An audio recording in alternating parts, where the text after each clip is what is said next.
Olá, eu sou Margarete Camilo, do canal Viva Poderosamente. E hoje nós vamos falar um pouquinho sobre um filme que eu assisti com o Elton John, contando a história da vida do Elton John, o Rocketman. Assim, depois que você começa a estudar física quântica, lei da atração, tudo que você vai assistir, tudo que você vivencia, você acaba sem querer analisando de maneira, digamos, metafísica. E esse filme tem uma história muito interessante, que serve para a gente como exemplo. Uma das principais leis herméticas é a lei do mentalismo. Na minha opinião, o princípio do mentalismo, é o principal de todas essas leis. Quando você entende esse princípio, você entende todo o resto, você entende toda a sua vida, você entende o mecanismo de como funciona a sua história. Então, eu vou começar falando desse princípio. Esse princípio diz que tudo é mental, o universo é mental, e tudo parte da sua mente. Tudo parte daquilo que você interpreta, daquilo que você percebe ao seu redor e daquilo que você sente quando você interpreta as coisas que acontecem ao seu redor. E a partir do momento em que você interpreta, que você começa a enxergar as coisas a partir da sua interpretação ou do resultado dos seus sentimentos, você começa a analisar as coisas e as pessoas a partir daquele seu ponto de vista. Se 90% da nossa vida é mente, então o nosso foco tem que estar voltado para entender a nossa mente. O problema é que hoje nós passamos a nos identificar tanto com o nosso ego que achamos que essa realidade que nós enxergamos é a realidade universal e é a única realidade que existe. Por conta disso, muitas pessoas discutem, brigam, causam até guerras, porque defendem o seu ponto de vista a partir do seu ego. A pessoa não para analisar que o seu ponto de vista pode não ser o ponto de vista da outra pessoa. Por exemplo, nesse filme, Rocketman, o Elton é uma história verídica. Elton John é uma criança que eu vou resumir a história, mas não vou contar ela inteira para que vocês possam assistir, porque é uma história muito boa. Ele passa a sua vida se sentindo rejeitado, triste, e ele é rejeitado pelo pai. O pai o trata com muita indiferença porque ele foi o motivo do pai ter se casado com a mãe, no caso dele. Porque quando ela soube que estava grávida, ele acabou sendo coagido a se casar com ela. Então, ele não sente amor nenhum, nem pela mulher, nem pelo filho. E até os 10, acho, 12 anos, ele convive com o pai, mas o pai o trata com total indiferença, sem nenhum gesto de carinho, sem nada. E ele se sente muito rejeitado por conta disso. Por outro lado, a mãe só teve o filho para poder segurar o marido na época. Como ela viu que isso não adiantou, porque o marido tratava ela com muita indiferença, o casamento não era bom, então ela passou também a desprezar o filho. Era como se o filho não existisse. Ela vivia a vida dela e quem cuidava dele, quem dava mais atenção e quem dava amor era a avó. E ele cresceu dessa forma. Só que ele tinha um talento muito grande desde criança, muito voltado para a música, e acabou se voltando para a música. Ele focou toda a sua frustração para a música. E ele cresceu dessa forma, e no seu período adulto, ele foi envolvido com tudo, né? Ele era viciado em droga, em bebida, em remédio, em sexo, em tudo. E tinha uma vida completamente frustrada, apesar de ter fama e dinheiro. E se deixava sempre envolver pelas pessoas erradas porque ele sentia uma carência muito grande de amor. Ele sentia uma falta muito grande de amor. Então ele acabava se envolvendo com as pessoas erradas. A mãe, ele convivia com a mãe, mas a mãe sempre procurava só por causa de dinheiro. E acabava não tendo relacionamento específico com ninguém. Quando ele já estava na fase adulta, ele foi procurar o pai, e o pai já tinha uma outra família. E ele ficou muito revoltado ao perceber que o pai dava para os irmãos dele, para os dois irmãos dele, todo o amor e carinho que ele esperava receber do pai e que não recebia. Mas que a avó às vezes justificava que o pai não conseguia, não sabia expressar os sentimentos, e ele se conformava com isso. Quando ele viu como o pai tratava os filhos, ele ficou muito revoltado. E mais ainda porque naquele dia o pai o desprezou mais uma vez. Então, isso causava uma revolta muito grande nele. Resumindo, depois de tentativas de suicídio, ele acabou sendo internado. Ele quis ser internado, ele decidiu. Isso é uma coisa importante, que a pessoa só tem uma mudança quando ela toma uma decisão. E ele decidiu que iria se internar para cuidar do seu problema. E foi. E ficou nessa clínica. E nessa clínica ele conseguiu ter tempo para entender a situação dele, entender a vida dele. E ele perdoou a mãe, perdoou o pai, perdoou as pessoas que tinham magoado e, principalmente, acima de tudo, e tem essa cena que eu acho muito bonita e interessante, que foi até o que me motivou a citar esse filme nesse vídeo. Nessa cena, ele perdoa a criança interior dele. Ele abraça, ele dá amor, ele dá carinho para a criança interior. E é uma cena muito bonita, que é ele adulto, vendo ele criança e se aproximando e ele pedindo para ele adulto o que ele sempre pedia para o pai: você não vai me dar um abraço? Então ele abraça essa sua criança interior e perdoa ela e dá amor para ela. E quando ele faz isso, ele consegue se livrar daquele peso do passado. Ele consegue mudar a vida dele. E então ele, é claro, descobre o amor verdadeiro, muda o comportamento dele, muda tudo na vida, a partir do momento em que ele perdoa a sua criança interior. Inclusive, eu vou deixar nos cards aqui em algum lugar, ou aqui embaixo na descrição, o link para... vou deixar 3 links. 2 vídeos que eu falo, que eu traduzo uma entrevista com o Dr. Hugh, que ele fala do Ho'oponopono, e o outro é uma interpretação que eu fiz da meditação do Ho'oponopono, da cura da criança interior que ele faz, o Dr. Hugh faz. Então, essa meditação da cura da criança interior é exatamente o que Elton John fez com a criança interior dele. E é uma ferramenta muito poderosa. É uma atitude que, quando você tem, você consegue se libertar e tirar muitos pesos das suas costas. Por quê que isso acontece? Porque quando nós somos criança, os nossos sentimentos, a visão que a gente tem das coisas, ela é intensificada. É uma visão diferente, é uma interpretação diferente daquilo que nós damos quando nós somos adultos.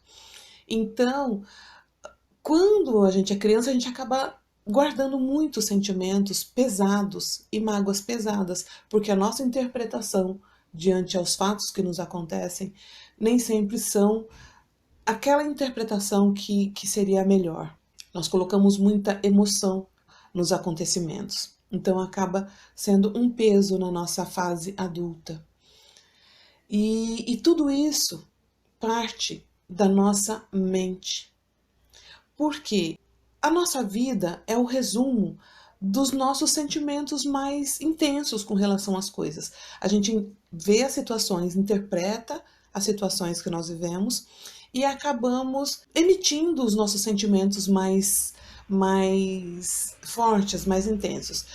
E se o mundo é mental, tudo que existe na nossa vida parte da nossa mente, parte do resultado desses sentimentos mais intensos, então, quando a gente é criança, a gente acaba emanando algumas energias, algumas vibrações que culminam no nosso futuro, né? Que acaba nos tornando aquilo que somos ou que seremos no futuro, a partir desses sentimentos. E o problema é que nós estamos tão identificados com esse eu, com esse nosso ego, que o nosso ego acaba sendo um mecanismo de defesa da nossa própria mente.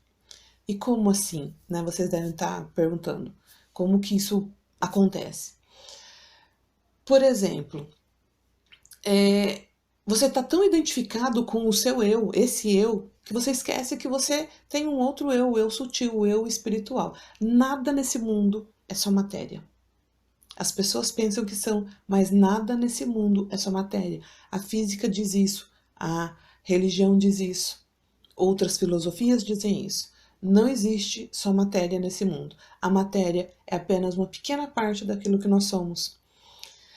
E a partir da nossa mente, do nosso meio, da nossa convivência, do resumo que a gente faz de tudo aquilo que nos acontece, a gente passa a ter uma posição, um pensamento, um ponto de vista com relação às coisas do mundo.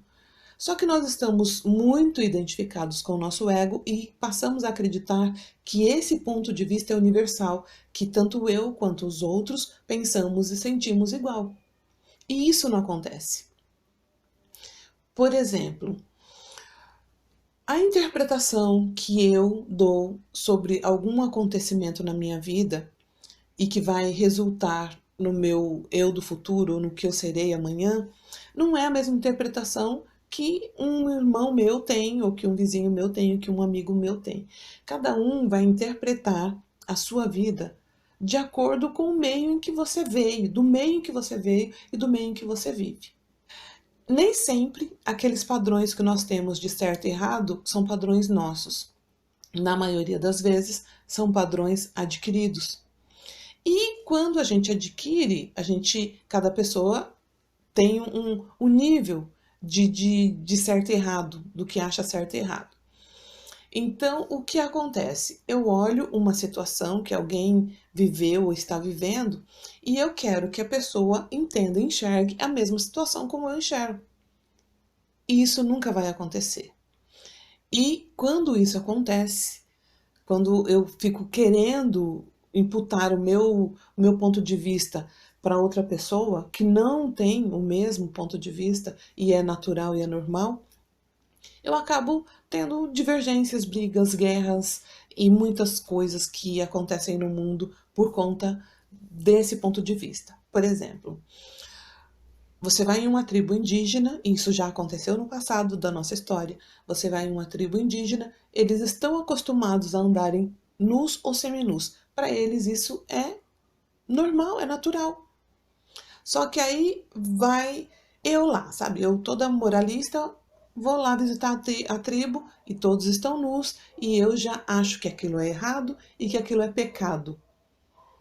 A partir daquilo que eu aprendi ou que me ensinaram. Então eu acho que isso é errado, isso é pecado e quero incutir isso na tribo deles, ensinar e impor isso a eles. Assim como foi antigamente, impunham a vestimenta e impunham uma religião. Condenavam os rituais que eles tinham, que eram deles, que era a forma como eles expressavam a fé deles. O homem quis mudar, o homem civilizado. Então, o que acontece é que eu tinha um ponto de vista com relação a eles, eles tinham um ponto de vista que é totalmente diferente, mas que não é errado.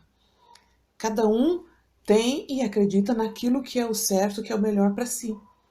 Só que eu acho que não, que eu tenho esse ponto de vista, eu não aceito aquilo e pronto. E eu não aceito, ninguém tem que aceitar também. Entende? Então, isso é que causa muitos problemas. Por quê? Porque eu estou identificada com o meu ego, com o meu eu, com esse mundo material, esse mundo terreno. E esqueço que tudo parte da minha mente. Tudo parte daquilo que nós mentalizamos, daquilo que nós criamos em nossa mente. Outro exemplo que eu vou falar aqui. Eu conheço uma pessoa, né? Eu tenho um amigo, conheço um amigo, E o meu amigo, ele tem o jeito dele, o ponto de vista dele, a personalidade dele. E eu, quando eu vou me relacionar com uma outra pessoa, eu vou com o meu ponto de vista, com a forma como eu enxergo aquela pessoa, e aquela pessoa vem em minha direção com o que ela é, com o ponto de vista dela, com o que ela acha que é. Quando os dois eus que nós temos dessa pessoa se juntam, ele cria uma outra pessoa, que não é nem aquela que eu penso, nem aquela que ela acredita ser, mas uma terceira pessoa. Da mesma forma, uma outra pessoa, olhando essa pessoa, ela vai criar uma terceira, ou quarta, ou quinta personalidade ou personagem dessa pessoa em si. E que não está certo e nem está errado, é apenas a forma como eu enxergo essa pessoa. Eu projetei nela o que eu entendo dela como pessoa, o que eu acredito que deve ser ela, né, como ela deve ser, e ela tem o jeito dela, a personalidade dela, né? E a gente acaba misturando. Então eu vou enxergar essa terceira pessoa e que não é a mesma pessoa que ela enxerga dela e nem o que ela enxerga de mim é o que eu enxergo de mim mesma. Entende? E quando a gente consegue entender isso e respeitar isso, as coisas começam a fluir de maneira mais natural, mais fácil, com menos resistência. Porque você enxerga a pessoa e aceita que é você que enxerga ela desse jeito, mas não necessariamente ela é assim, não é? Então, o que acontece? Se nós cocriamos a nossa realidade a partir da nossa mente, a partir daquilo que nós imaginamos que é, e aí nós projetamos isso através de imagens no universo, então nós criamos a nossa realidade a partir de pensamentos que emanamos, que mandamos para o universo, que nós emanamos através de ondas que são e de vibrações que são lidas através de frequência e medidas através de hertz, né? O que nós devemos saber é que o universo não entende palavras. O universo entende sentimentos, aquilo que emanamos. Então, você quer, por exemplo, ser feliz. Como no filme que eu falei, Elton John queria ser feliz. Ele buscava o tempo todo essa felicidade, mas o que ele emanava, o que o universo lia dele, era aquilo que ele transmitia, a frequência que ele transmitia era de solidão e de tristeza. Então você quer, por exemplo, prosperidade, você fala em palavras, eu quero ser próspero. Só que o que você emana é o medo da falta, da escassez, é a certeza daquilo que você não tem. Então é isso o que o universo lê daquilo que você está emanando. Como que você tem que fazer? Você tem que parar um pouco e começar a organizar os seus pensamentos, a controlar os seus pensamentos, a botar ordem nos pensamentos. Inclusive, tem até uma pequena prática que as pessoas ensinam bem simples. Você coloca um elastiquinho aqui no seu braço, elástico de dinheiro, coloca aqui no seu pulso e deixa o elastiquinho aí. Quando você tem um pensamento ruim, um pensamento negativo, um pensamento que vai contra aquilo que você está desejando, você pega esse elastiquinho e puxa. Você fazendo isso, o seu inconsciente vai perceber que esses pensamentos não são os pensamentos que você gostaria de ter, que eles não são os pensamentos certos. Então você acaba treinando o seu pensamento, reprogramando a sua mente para que ele tenha só pensamentos positivos, pensamentos bons. Então é uma prática que a gente vê bastante o pessoal ensinando, bem simples, que você pode fazer a qualquer momento, a toda hora em que você parar e tiver pensamentos ruins. Só que você só consegue perceber isso se você colocar em mente que você quer controlar os seus pensamentos, que você quer a partir desse momento ter o controle daquilo que você pensa, daquilo que você quer projetar pro seu futuro. Então, quando você tem essa consciência, você consegue fazer essa prática. Quando não, quando você deixa os seus pensamentos te levarem, esse elástico, essa prática não vai resolver nada, porque você não vai nem se lembrar de fazê-la, né? Então, o que eu quis dizer aqui, e citei esse filme, é que a sua vida não é o resultado de coisas alheias, nem de destino, nem de circunstâncias. A sua vida, se você está vivendo uma vida boa agora, é resultado daquilo que você emanou no passado, daquilo que você programou no passado. Se você está vivendo um presente ruim, é resultado também daquilo que você emanou no passado, dos seus pensamentos, dos seus sentimentos, e não das suas palavras.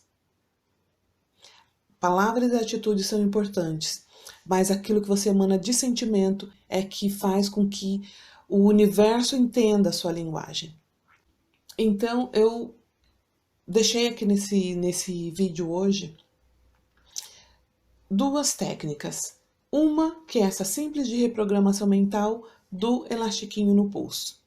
A outra que eu deixo aqui para você é que você faça a meditação da cura da criança interior. Eu vou deixar aqui na descrição e vou deixar no card também. Faça a meditação da cura da criança interior. Você vai limpar essas mágoas, esses traumas, e você vai conseguir ter um presente mais leve e um futuro mais perfeito. E também eu te aconselho, se você não assistiu ainda, assista ao filme Rocketman e você vai entender a importância da nossa mente para a nossa vida e para o nosso futuro. A importância do perdão para a nossa vida e para o nosso futuro. Eu vou ficando por aqui. Um beijo e até o próximo vídeo.